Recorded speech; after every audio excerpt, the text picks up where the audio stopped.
Ladies and gentlemen, all you coaches out there, welcome back to another episode of the Rising Coaches Podcast. Your host, Alan Major, Doug Caputo. Today, we're graced a Rising Coaches member we get to chat with, also an assistant coach at Canisius University, Coach Kian Boroujerdi. Coach, how are you? I'm doing good. How you guys doing, man? How's it going? Good. Appreciate you jumping on, brother. Good to see you. Yeah, for sure. Got out of practice and hustled to my laptop, and now we're here. So yeah, there we go. Love it. Nothing is better than sitting down and being able to chat more basketball after you just got done yelling at people for 2 hours of basketball, right? Yeah, no, nothing's better.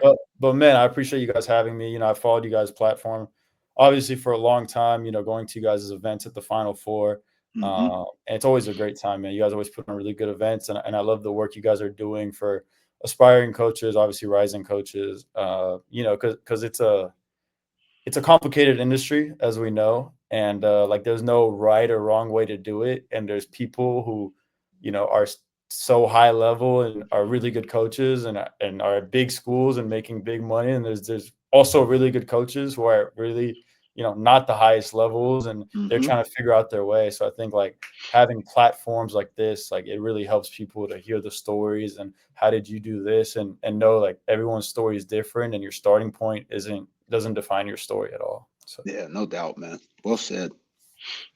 Well, and speaking of your story, I mean, I know you have, for people that we've talked to, you have more of an interesting story, or at least a background, just because of being the practice player. We haven't had many people who have been a practice player, so that's definitely something to highlight a little bit. But then it's progressed you, right, into different stops, and ultimately now being over at Canisius. But just first, I mean, one of the things that we really like to jump into is just kind of what got you into the coaching realm. And I'm going to guess and say it has something to do with being the Texas women's practice player. So talk about that experience. I know you guys have a connection through that, both being at Texas at the time, but just talk about that experience, first off, how that opportunity came about, because there might be people who are interested in that, but then kind of how that ultimately raveled into being a coach and stepping into your next manager position. Yeah, for sure. So I grew up in Houston, loved basketball, played high school AAU. I was in De'Aaron Fox's class, so we'd watch his game on Houston Hoops and the whole thing. So I loved it. I was big basketball head, NBA. Kobe growing up was my favorite player, even though I was a Rockets fan, so I hated him, but then he became my favorite player just because he would kill us. I'm like, damn, this dude is too good. So I always wanted to do something in basketball. I didn't get recruited out of high school or anything like that. So then, I got into Texas, McCombs, which is one of the better business schools in the state of Texas, in the country. So I was and I had an interest in business, just, sales, marketing, all those things. So I was hey, I'm going to go do this, really good opportunity. Obviously you're 18. I mean, you don't know what a good opportunity is, but that is a good opportunity. So, I went to do that. And then, I realized man, I'm going to the rec every single day my freshman year, literally every single day. We went for hours. And I mean, those big schools, the rec isn't a joke. There's some, I mean, there was a former D1 player at SFA who just became a regular student at Texas and was a killer. So they were good runs. And I was man, I want to do something with this. So I tried to be a walk-on. That didn't work out for me. And then I kind of found the next thing was, you could be a practice player. So I showed up one day. Karen Ashton was the head coach at the time. And my first day I did really well. I was kind of balling, and they're hey, you're pretty good. Just stick around and help us out. So that was kind of my entry into doing that. I started doing that my sophomore year, and I did it all 3 years. And yeah, I just kind of fell in love with it. I was doing the business classes.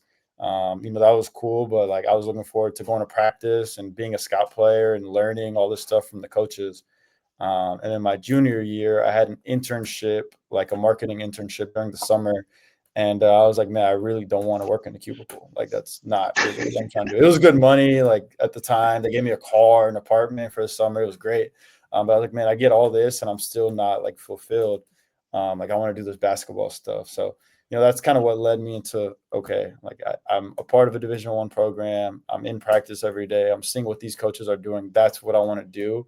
Even though these other opportunities, I can make more money quicker, have a more normal schedule, hang out with friends more, live where I want to live. But this seems like something where I'm going to actually chase it and try to be really good at it. So in turn, if you want to do it, you want to be good at it, you're going to progress.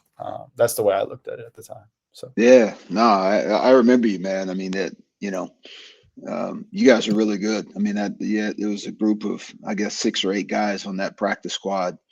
And did you ever have a conversation with Karen herself about coaching? Karen also, for those listening, another Rising Coaches podcast alum, Karen Aston, who's now the head coach at UTSA, UT San Antonio, now was at Texas at the time we're talking about. Did you talk to her about it, or George or Jamie or any of the other coaches about it, or did you reach back to a high school coach and said, man, I'm thinking about doing this, to get advice from somebody? I mean, I know you caught the bug by just being around every day, but like, did you ever have a couple of conversations about like saying with anybody, like, this is really what I want to do? Yeah, so I had really good relationships with everyone on the staff. I thought everyone she had on her staff was an amazing person. And I built relationship. And, when you're a scout player, like they're coaching you. So Right. you're right in the fire.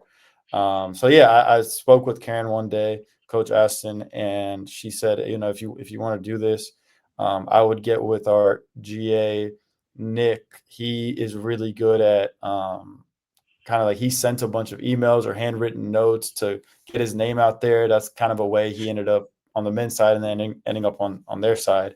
She's like, I'd get with him. I mean, you have to do some networking. You got to reach out to some people, especially because I had interest in going to the men's side. So she was like, obviously I'm on the women's side. It's not so much my world. Yeah.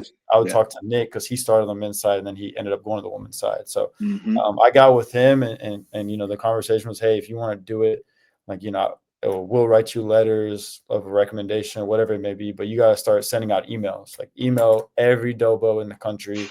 Hey, I want to be a GA, or I want a position, whatever it may be. If it's volunteer, if it's paid, I want to get involved.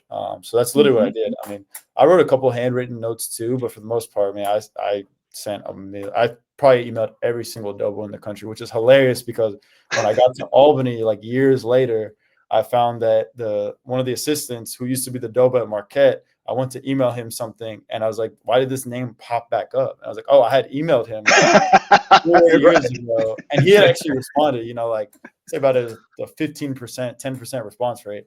Right. He's a really good dude. He's one of the ones that had responded. So I had the conversation with her, and then she actually did write me a letter of recommendation. So I sent that out too. And then, I ended up getting hooked up at UNLV. The Dobo reached back to Sean Henry. He said they had, manager spot, but the managers there are like, they show up every day. There was five of us or 4 of us. So we'd show up every single day. It was like it was more than a full-time job. It wasn't just, we have 100 managers come be one. It's like, no, you're going to be a part of the staff. Wow. But yeah, so she wrote me a letter. I gave it to him, and I also gave it to UNLV's admissions to get into the MBA program there. So wow. Yeah, no, that's it's funny, I'm glad you said that, because the people listening, whether they're in the business now or trying to get in it or at a certain level and trying to obviously develop and move forward, but you only need one sometimes, right? Yes. Like you said, if you had $1 for every email you sent, you'd be sitting in a mansion right now, probably, but like, you don't need a million replies. And you're right, 10 to 15% is probably high for the response rate, but for sure. Sometimes you just need that one. That's the thing. You just need that one. And that's what happened to you. So no, that's great share, man. Great share. And I know Mage loves to hear the handwritten notes section too. Yeah, we always talk about that, the handwritten notes. I mean, we harp on them so much, but it's like nobody really does write you letters. So that's something that I started doing, and I'll 100% say that was him who told me to start doing that. It's got me a lot more people, like not everybody, but sometimes you put your number at the bottom. Sometimes people shoot you a text, another way to stay in touch. Like it definitely works. It definitely works. What happens is like it's easy to fit in digitally. It's hard to stay. Everybody's doing it. But it's easier to stand out organically. Absolutely. So you got to make a decision. Do you want to be like everybody else or do a little something that no one else is doing? And there was a time that's what everybody was doing. handwritten, right, because we didn't have these things. right. But Absolutely. now it's easy digitally to do it. But you want to stand out, I'm telling you that's just one little way, because people feel how intentional you are when you do that. Yeah, no, absolutely, absolutely. It's funny you said that because so one of the other managers. So I was like a grad manager. So I was in grad school. I was getting my MBA, and then we had a manager named Chance. He was, I think, a sophomore when I got there. So he ended up staying, and he ended up being a GA at UNLV like all these years later. So I helped him. I'm really connected in the JUCO world. Like a lot of my players at Pitt Bradford, which we were talking about before the show, were JUCO players. So after he was done with his GA this past year, I reached out. I knew a coach that needed an assistant. I basically helped get him introduced, and then he ended up getting the job. And Chance is like my boy. Like we text, we call. He tells me about players. Like he wrote me a handwritten note. Literally like the first week I was at Canisius, before I was even like officially at Canisius, like I got a letter, and coach was like, "How do you have a letter? You haven't even started yet." It was him. And I was like, "That's so cool!" Like he literally could have just texted me or called me, like, "Thanks for helping me get the job," but he literally wrote me a letter, and he's like my boy. Yeah. So, I don't know. That definitely stood out to me. So 100%. Yeah, even to your friends. I mean, I've done that more than enough times. Have friends at some spots, write them a letter. Good luck this season. It definitely it stands out. I got a text after it, and exactly to your point, it was like, thanks. That actually meant a lot. Like, and someone's done it to me one time, and it's one of those, like, it's kind of heartwarming. You're like, all right, well, this person actually it took 10 minutes, if that, to write it, put it in the mail, but definitely means something. Yeah, for sure. For sure.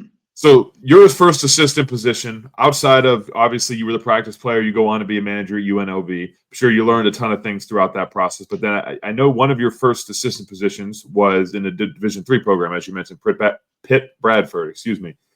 Why did you think like starting at that lower level was beneficial? Did you learn a lot throughout that process? Was that something that you really took away that you kind of consider, I should say, still carry on as a coach? Yeah. So just harping back to UNLV, because it helps this point. I actually got to work for two different staffs at my time there. So I worked for TJ Altenberger, who was killing it at Iowa State, obviously. And then I worked for Kevin Kruger, who took over for him when he left for Iowa State. So, I got we had Coach Buckley, amazing dude, one of the best coaches I've been around. And then obviously Kruger was an assistant on this TJ staff, so he became the head coach, so he stayed. But so I got different staffs and a lot of different perspective. Like Coach Altsberger did things a lot differently than Coach Kruger. So I learned a lot of different styles of coaching. And obviously being at Texas, learning from those coaches. So I was like, man, like I want to go somewhere where I can actually coach and like kind of take a little bit from everyone that I've learned from and been around. So the same thing, man, like emails and written notes. Like I literally emailed D3s and JUCOs and D2s. I reached out to a couple of D1s just to see too. But again, like my what was it? It was like December-ish at UNLV. I got with Coach Hartman, who you guys know Coach Hartman. He just literally won a national championship at Florida. And he was like, man, like if I was you, I'd start reaching out. Like there's no guarantee like we're gonna have anything here just because, and they didn't. The video coordinator stayed. Deshaun still the Doba at UNLV all these years later. So it was like, hey man, like you might want to reach out to people. Like we'll help you. We'll do whatever we can. But you should start reaching out to people. And at the end of the day, like I think that's so important because like you don't want to rely on other people to get you jobs. Like it'll be great if they can, but you don't want, my whole faith of what I'm doing next year is on him, because everyone's got their own stuff going on. So you got to do your work on the back end too. And then if they do help you, like awesome, But getting back to your point, like I want to go somewhere like that. So Coach DeLoof at Pitt Bradford reached out, middle of nowhere, Pennsylvania. Literally middle of nowhere. I'm a city kid. Like I'm from Houston. I lived in Austin and I was in Vegas. So like middle of nowhere, Pennsylvania. Didn't know anything about that. He reached out. He's like, hey, like I need an assistant. Next year is going to be the first year where we're going to pay them a little bit and provide housing and meal plan. Your background seems good. Let's connect. So then we got on the phone. Kind of probably in January-ish, and we just built a relationship. And then he asked me a couple of basketball situations, some recruiting stuff, and then he offered me the job in, I think, April, and then I took it at the end of the month. So, that's, again, just emailing, reaching out. But I really wanted to coach. And I think, man, like for anyone that's maybe not a former player and has a straight connection to a staff or program, I think, man, going to the lower levels is huge because you get to learn so much. Yeah. So much you get to learn. Obviously, like you got to do some operation stuff too, being at that level, because there's not a big staff. Like it was just the head coach and me. But just from a coaching perspective, like scouts, film, recruiting, relationship building, like, you get to recruit with the D1 guys. You get to be on the road and meet the D1 guys. And if you know how to network, like you're going to meet more people doing that than you would actually being on Division I staff. So, and you have a lot of time because if you're young, you're not married, all those things, you have a lot of time. So I would go to practices. I'd go to Division I practices and, hey, nice to meet you, yada, yada. Did you guys go to this tournament? Oh, these are 3 players I know that they balled out in this tournament. There are some names I could give you. Let's get in touch. Like networking isn't just, hey, nice to meet you, let's stay in touch. It's like kind of providing value. Right. And that's kind of what I did. And so being at that level, you learn so much about coaching and building, and you can make mistakes and it's not going to kill you because there's not the same level of stress Right. at those levels. And it's kind of you and your head coach. And I had Coach DeLoof is amazing, and I'm so glad I worked for him and he let me be myself. But you get to learn out all that. But at the same time, you get to do the networking piece if that's something important to you, which it should be, in my opinion. Yeah. If you're trying to rise. So I highly recommend that experience to anyone who's not really sure how to get in on coaching. Well, you hit 2 things right there that literal home runs. But one is sometimes a great job is one you can get. Absolutely. To be quite honest, because like you could say, well, I chose to go to Pitt Bradford. Well, I mean, like with me at Cal Lutheran a long time ago, I chose to go there because that's the only thing the hell I had, So Yeah. it wasn't like I just chose from this like laundry list of places. Right. But sometimes a great job is one you can get, number one, and then number two, when you do start at a D3, D2, JUCO, whatever, you get reps. Oh yeah. And just like players, coaches need reps. Absolutely. You need reps coaching, you need reps recruiting, you need reps scouting, you need reps player development. Like it's all reps. And I even, on my whiteboard here, I got a quote I stole from Chris Paul. Reps remove doubt. Oh yeah, absolutely. And so the more reps you get, then when the lights are on and it's time to actually do whatever that thing is you had to do, and you've had some reps, and you're kind of trusting your work that you've done in the dark when the lights are actually on. So it's great you said that, because sometimes guys can maybe look down on a lower spot and say, that's that's whether it's they feel too big for it or whatever reason they don't want to do it. But getting reps, especially as a young coach, big deal for sure. No, absolutely. I mean, coaching is coaching at the end of the day. I mean, there's levels, obviously. They're deal with different things at different levels, but coaching is coaching. I mean, knowing how to scout an opponent, knowing how to watch film with guys, like how to do those things, knowing how to do player development, knowing when to interject in practice, when not to. Again, those are all reps that you build and learn. At those levels, you can make mistakes, and for sure. You're not going to get killed, chewed out, feel however you want. It's like we're trying to figure this all out together. So I completely agree with your point there. Yeah. Yeah, and having the head coach who lets you do those too. Like, especially you find somebody who you make a mistake and they want to cuss you out and like, oh, you're not doing this right. Now, you got to find the way how your head coach wants you to do it. Like the scouts, obviously some people want scouts a certain way. Some people want the practice plans a certain way. Interjecting, I know there's some coaches who want to keep practices going and they don't like to interject. It's more pull people aside. So I guess it's also finding out how your head coach wants to do it. But then at the same point, how you mentioned is, making sure to get your own voice and being able to interject at the right times, getting your voice out there. That's great. No doubt. Yeah, no, I really love my experience. Coach DeLoof, he killed it last year. They made the NCAA tournament. They won their league. They won a playoff game. So like a NCAA game. And then he, that was the first time that program has ever went to the NCAA tournament. They won a game, and so now he's at Guilford, which is a really good Division III. So shout out Coach yeah. Luke. He's doing big North things. Carolina, I think it is. Yeah. In that really good league. So shout out him, man. He's doing a good thing, and he gave me my first start, so I'll always kind of be indebted to him. So. And the thing I love what he just said, Dougie, a guy really did a great job when he says the word kilt with a T. He didn't say killed it. He didn't say like KILLED. He said Coach kilted. No, he killed it. That's really getting after it right there, man. Like you when you kilt it, KILT, that's like legitimately getting it done right there. Yeah. So, That's funny. Yeah. Well, I know you wanted to touch on a little bit too, and we kind of go into like doing the operations side. Then you start to move forward. You start to get the operations side, being over at Albany. Yeah. Low major, lower Division I level. Like, how difficult can that really be? What all does it detail? How organized you have to be? Just talk about how being in a Dobo position and kind of some things you learned through there. Yeah. So first off, at least for me, I think operations is the hardest job in college basketball.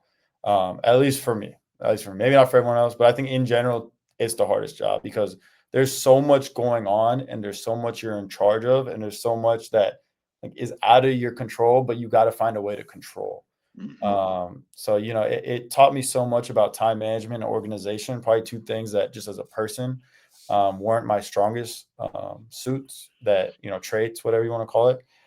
But it taught me like how important those things are because it's not your time management. You got to organize. If you're late, like if you don't have good time management, you have no chance. You got to worry about their time management. If you're not organized, you have no chance. You got to worry about the GAs, the GAs, the managers, the players, like how are they organized? So, it teaches you a lot about those different things. And then like at Albany, in the American League at that level, you're doing a ton because you're just so limited on resources compared to the rest of the landscape of Division I. So we had one GA, he was doing a lot of video. So like really I became a GA as well as the ops guy, as well as sometimes a manager, as well as I was on the court. Like I got to be on the court. So as well as player development, as well as scheduling and doing all the actual operation stuff, as well as kind of being the person that talks to, administrators, that talks to, the athletic trainer, the strength coach. Like, you're just kind of the person that everyone comes to when they want to discuss men's basketball. So there's a lot going on. And then now in today's world, fundraising, NIL, like, I was able to get involved with some of that stuff and just kind of learning how it all works and all those things. So looking back, man, in the moment, you just feel like, man, I'm doing so much stuff. And outside of player development, I'm not really doing much basketball. Like, you can get down, but when you take a step back and look at it, like, man, I had so much impact on that program. I in a way, I'm the way that I am the way that it operated. You know what I mean? It would be hard for them if I wasn't there. But you feel like in the moment, like I'm not coaching as much. I'm not doing this or that or the other. But you take a step back and it's all perspective. Like, wow, I learned so much about how a Division I program works. Budgeting, like those are just things like, as an assistant you might not think about, but you ever get a head coaching opportunity, you better know what all that is. You better know how NIL works. You better know how fundraising works. You better know all that scheduling. What's the best way to schedule things? Hotels.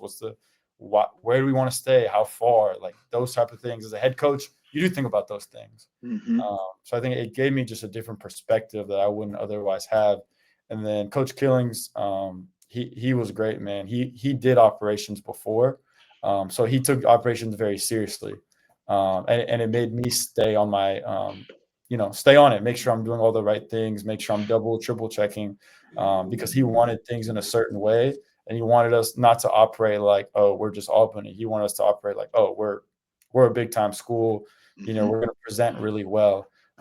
So him having that mentality and having that mindset as a former ops guy really made me become a lot better at the job than I otherwise would have been. Yeah, no, that's I'm telling you, ops, man, that's the part of the wheel that controls all the spokes, man. Just because it's the first guy the head coach talks to every day, literally. Like, what's the day look like? And especially if you're helping manage his schedule too. if you don't have like an administrative assistant or whatever. That's another angle of it. But I want to know this, because this, I think what you answered to this question is really going to help a lot of people. You were talking about like you yourself, wasn't the most highly organized person when you started doing it. What did you do to flip that? Because the position kind of holds a gun to your head to have to be, whether you like it or not. Yeah. But like, what did you do, like either philosophically in your head or technically through, whether it's digitally or handwritten, or what did you do to get yourself, tightened up to be really good at that spot? Because the answer to this is really going to help a lot of people, because there's probably other guys that are in ops jobs, or ladies, they weren't maybe quite ready for the opportunity because of that same reason. Right. But the opportunity kind of says it forces you to get ready for it, because this is your job. Yeah. This is what you got. Exactly.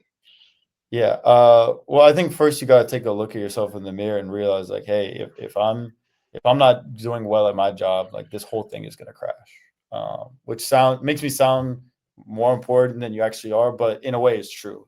It is true. You have to be on your stuff. So I guess take a look in the mirror and say, hey, like, I can't mess around with this. Like, I can't, I ordered the food, I'm sure it'll be fine. Like, no, you got to double, triple check, make sure they're on time.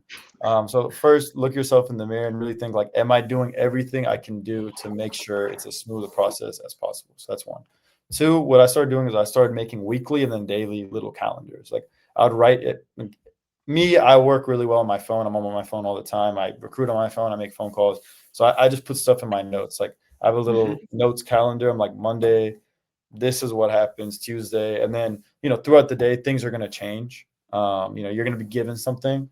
So I'm like, okay, he gave me this today, so I'm going to push this back off till tomorrow because this can wait a couple of days. So then move this to here. You know what I mean? So that's how I did it. I'm sure other people can have more organized, better ways to do it. But for me, it's like writing things down somewhere that I'm going to remember and look at again. So I'm like keeping myself organized. Hey, these are things this week that need to be done. Okay, this I need to do right now. This, he gave me this. I could push this back off till tomorrow. Like writing things down and in a way that's organized in your head that makes sense to you.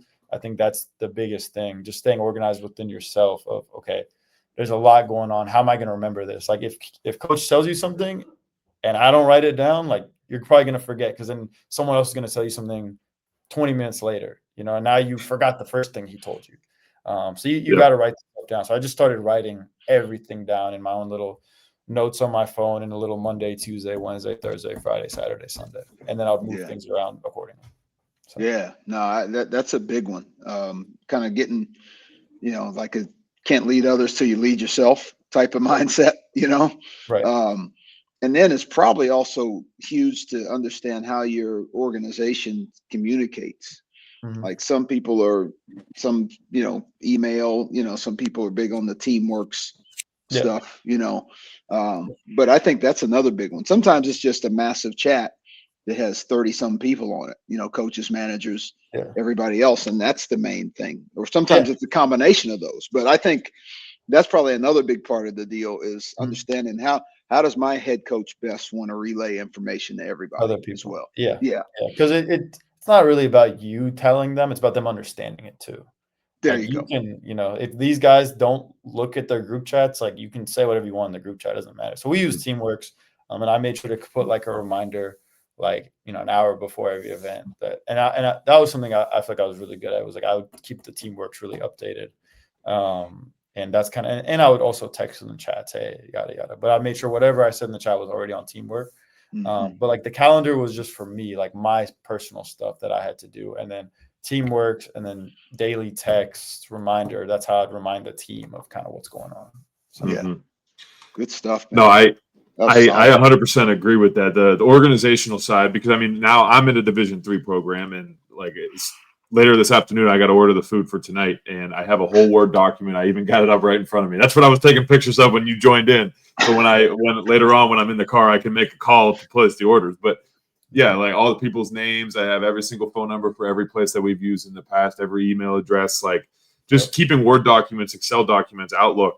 you have now. I'm aggressive with the organization. I understand, and Mage makes fun of me about it all the time. But it's like you have to be out of organized. admiration, Yeah, it works for you. Yeah. It doesn't, but it doesn't. I feel and like it jealousy. doesn't let you forget. Like if you throw something down, you're not going to forget. And I could be very forgetful with stuff. So it's like exactly to your point, finding the way that you work best, being able to put it all into one area, and then you know, hey, this is what I got to do tomorrow, and adjust it accordingly. Right. Yeah, absolutely. And in ops, man, like things are gonna happen, like that's unexpected. You know, things are gonna fly around. Something's gonna happen to a player. They're gonna leave a bag somewhere. Big thing, you got to just keep your head on a swivel and just roll with the punches. Like, oh, this happened. Okay, you got to think quick. Like, what's the next best move? Boom, boom. So it's great to be calculated and all that stuff, but just know like things are gonna happen that are unexpected. You just got to be ready for those situations, and you got to be able to think on the fly. Like, okay, this happened. We got to do this, that, or the other, and then just be confident in, hey, that was the decision I made. I thought it was the best decision in the moment. So yeah, no, this could actually be a special pod on just operations itself. Yeah. Literally, because the stuff you're laying out it's perfect. Because that's ultimately what ops is. It's problem solving. Yeah. Right. I mean, you're trying to be a step ahead or a day ahead of the rest of the program. Yeah. And so, that preparation allows you to deal with the unexpected stuff. Yeah. So proactive, not reactive. Yeah, there you go. That's a good way great way to put it. Mm-hmm. So then, I mean, kind of fast forward a little bit, we could talk more about just being an assistant. For you now, like, I guess we'll start with, you mentioned before and in the very beginning, you said about having to find your own voice on a staff. So say like once you officially started with Canisius, going into your role, was it easy for you to, or maybe not even necessarily Canisius, but just in general, but now being at your current position, was it easy for you to step into a seasoned staff, and really find your voice in there? And if so, like as a young assistant, how did you do that? How does it work being able to not only find your voice, but also find your voice in the staff that you're with? Yeah, I think that's a really good question. So one thing that's actually great about our staff, well, great for me, you can have your own opinion, but we're actually a very young staff. Like I'm 28, I'm the youngest as an assistant, but we only have 3 assistants, and neither of them are over like 34 years old. So we're just a very young staff. So I don't feel like, oh snap, like I got to be quiet. Like we're all like learning at the same time. Obviously, Coach Christian, he's been a Division I head coach for over 20 years. So I mean, he's the seasoned vet. I mean, he's got all that. So, that's number one. But to kind of answer your question, I think when you're a young assistant, man, I think relationships with your players are super important. Because I, speak the language per se, what people want to say, but you can relate to them in a way where a 60-year-old, 50-year-old man can't. I mean, you're familiar with the music they listen to, the lingo they're throwing around. So I think it's really important for you to build relationships with the players and kind of know what's going on with them and relay that to your staff. Like you're not telling on the players, but hey, coach, like so and so is going through this right now. Like maybe we shouldn't kill him right now. Just he's dealing with this stuff off the court. And that's really valuable to know as a staff. And that's just something that the older head coaches don't really want to do or like have time to do, or, it's easier as a younger assistant to do that.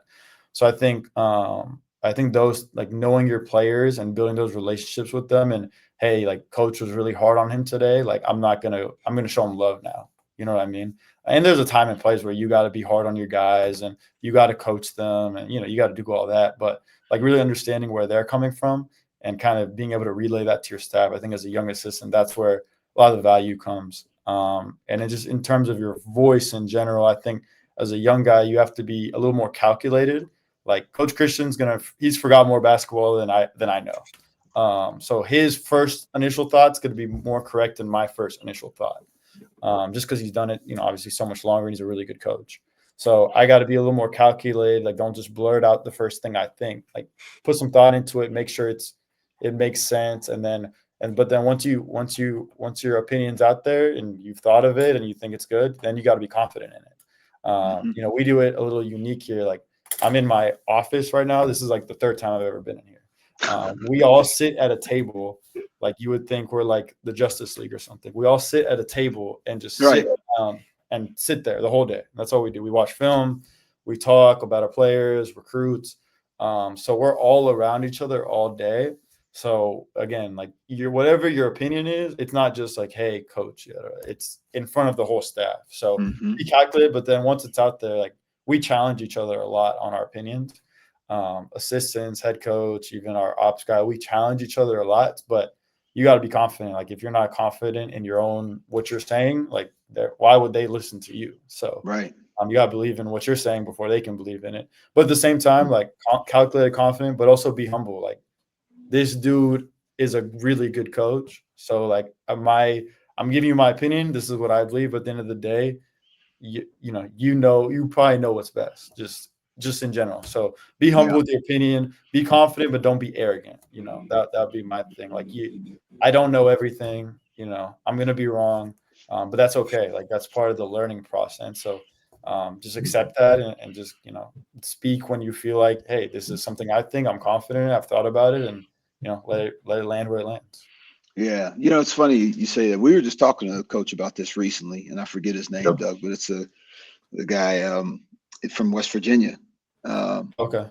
You remember we were talking about Doug, he's an older coach. He's an assistant now. He had been a head coach in, I think, West Virginia, but he's an assistant with, I forget his name now. Dwayne. Whatever. You talking about Osborne? Yeah. We were Dwayne Osborne over Youngstown State, the associate head. Yeah. We were talking to him about this, and I think just for any coach, not just a young coach, maybe it's accelerated for a young coach, but I think for any coach, like everything you just said was perfect about, sizing up when to speak and how much you say when you actually do speak, so you're not trying to maybe go over the top of somebody or those types of things, but also, mix up your deliveries. Because sometimes, like you guys do it uniquely, like it's like basically a staff study hall all day long. Like you're in the same room at the same table. I call it the war room. Chopping it up, which is great. That's a different approach, and it's unique, and it's great because that works for you guys. Yeah. But I think young coaches can also like, hey, old school it, legal pad, make 4 or 5 bullet points and jot them down, put them on your head coach's desk. Yeah. Coach, I was thinking about these things. That's one way to do it. Or shoot them a text at night. You just finished watching film or something. Hey, coach, just saw these couple things on film, whether it's you guys or another team. So now you're mixing up your pitches just like a MLB, pitcher. It's not speaking as the fastball, right? Hand note or whatever is the curve, and then texting is the slider. Right. And so now you just kind of take your you pick the situation based on that pitch that's needed. If you were particularly vocal on a certain day for whatever reason, doesn't mean it's wrong, but maybe that next day it's handwritten or maybe it's a text because that way you're not feeling like you're vocal back-to-back days, right? So it's like ways to balance it out as well. Yeah, no, absolutely. Yeah. That's probably the best for us. That's the best way. If you want to just one-on-one with coaches, shoot them a text later in the day. Whenever we get out of here. So I definitely see that. And actually, speak on that point, it's similar but a little different. So Coach Buckley, when I was at UNLV, he went to South Carolina. He's at Cincinnati now. Unbelievable coach. Yes, he is. Been at it for a while. But remember one time he was talking to the team, and he was like, yesterday, like I needed to get on you guys a lot. Like that today, my role was not to and let you guys just play.